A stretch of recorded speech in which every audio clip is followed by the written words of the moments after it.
Hey y'all, welcome to the broadcast. Today it's Todd and Sophie. First thing we gotta do is unhook the trailer because we have to take the Mack, go get a load of gravel, and take it to a friend of mine. Now watch your head, little girl. They better get his gloves on, huh? Right now I've got the barn gate pin in, and that allows this tailgate to open this way. But we need it to flip out like this since we're going to be tailgating stone out. Just got to pull that pin.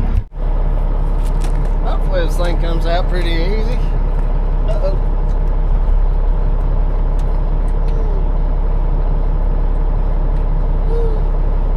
Yeah, baby. There we go.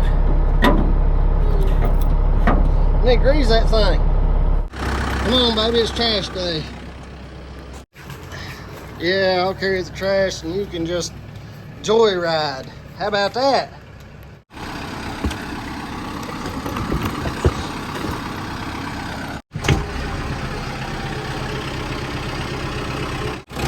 Well, maybe the first step was a little too hard, but we'll let her do her own thing a little bit of the way. Yay, Sophie! You got up there, didn't you? Are you ready to go? All right, baby, pull back. Pull back. Here we go.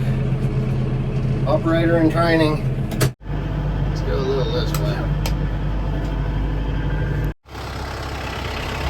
It's impressive that a nearly 2-year-old will listen and stay put. Right, baby? Got the pin out. Now I just got to adjust my chains. I know where I'm going. I'm going to have to back spread, and I'm gonna have to go kind of slow because it leans up toward the top of the driveway. I'm gonna go ahead and put the chains as tight as I can get them and then back it off 2 chains. Before we get loaded, I was just gonna show you guys. As you can see, I've got my bed up about a 45-degree angle. That's about typical for how high I've got to raise it to get it to all come out. And you can see that opening down at the bottom is about the width of my hand. But if you look at it straight on, that angle really only opens up about that much.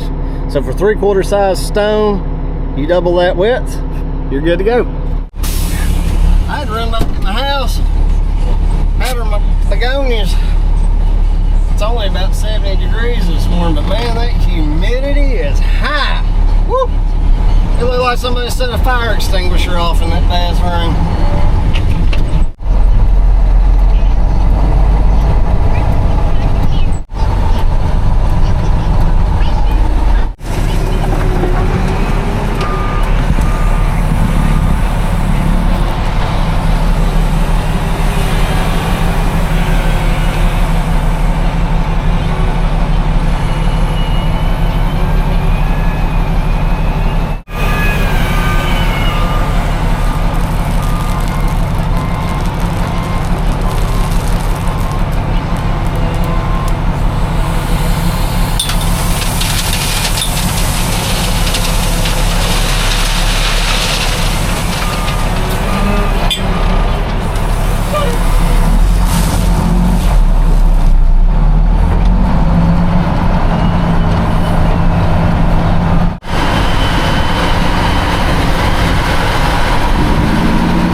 Audience.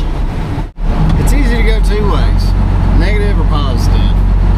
We've got these 2 lanes of traffic that are holding us up, or we can look at the positive and say, you know what, I'm still getting to spend time with Sophie. She's over here napping. Who knows what she's dreaming about, but I bet it's something good. And then I get to look around at everything and think about, boy, how the trees have bloomed out so beautiful. Here being springtime,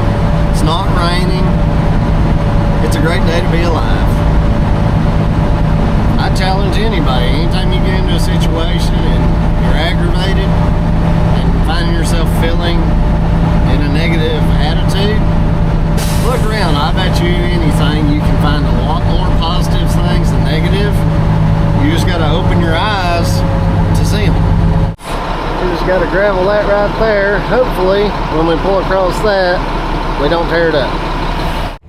Okay, this is pretty straightforward.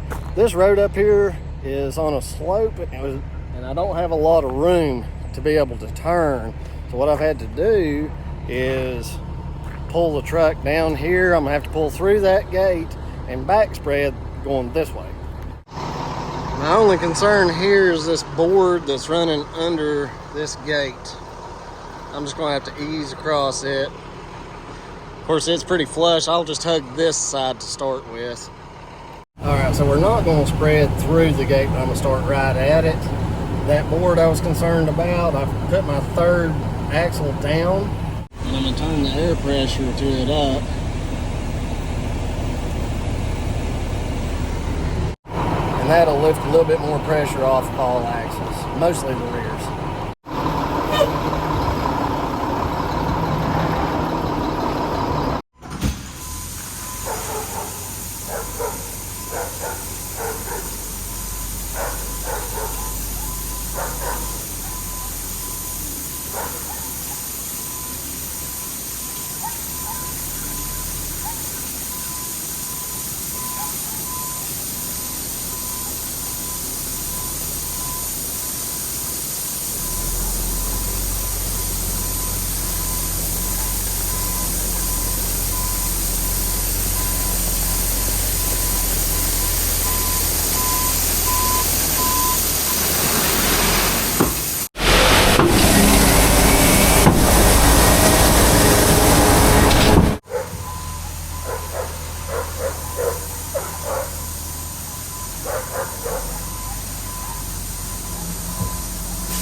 Straighten up.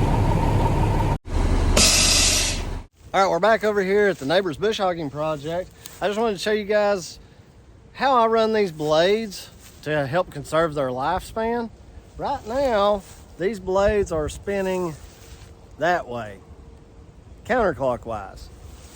The reason I've got them set up to do that is, number one, when I'm mowing briars and grass and stuff, there's really nothing to sling back toward the cab. So I run exclusively counterclockwise most of the time when I'm doing that stuff. Keeping those blades really sharp really chops that stuff up good. And when I get into like small saplings and stuff, I'll switch it over because that stuff sends bigger chunks flying. And as you can see, this side right now is in pretty good shape, but I'm leaving it a little bit dull. This side is beat up more, but it's sharper in general. The best way to run these things is with the one-way valve turned either on or off, depending on how you look at it. But the thumb control, you go left, right. If it's a two function, like when you're using the thumb, it'll pull and push fluid both ways. When you've got that one-way valve turned, what it does is it opens it, and that way fluid can flow only one way through that head.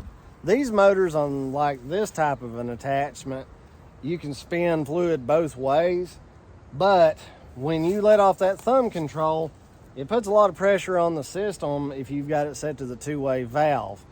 And also it'll slow that head down really fast. By having the one-way valve open, what it does is it allows this thing to free spool. So you can let off the thumb control, all the functions are at full speed, you can get adjusted, re-engage that PTO, and it'll start mowing again. That two does it.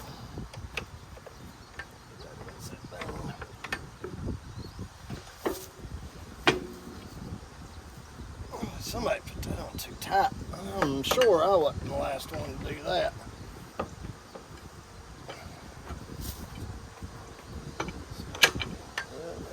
There we go. Man, one thing thing. I'll just use my 2 small wrenches to get that put back together. I don't think I did that one.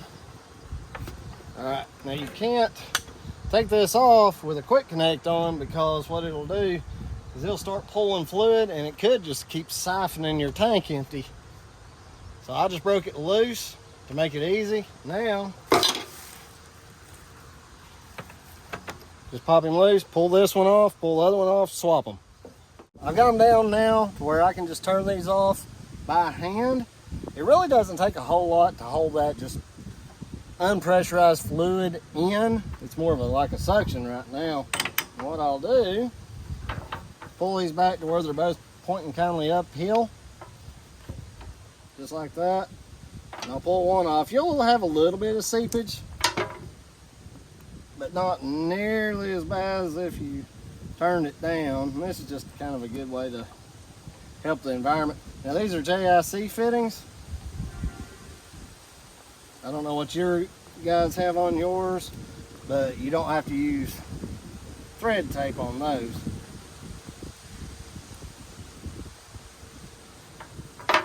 All right, we'll just tighten them back down and we'll be ready to go. Boy, I really goofed up. I hadn't used that slot to put that hose through before, and when I put this on, it was too big to pull back out. And of course, when I'm fumbling around, I dropped this on the ground and all this stuff. Got grit in there. You've got to clean every bit of that out. And off the end of that, you gotta get all that grit out of there, because you do not want that getting into your system at all.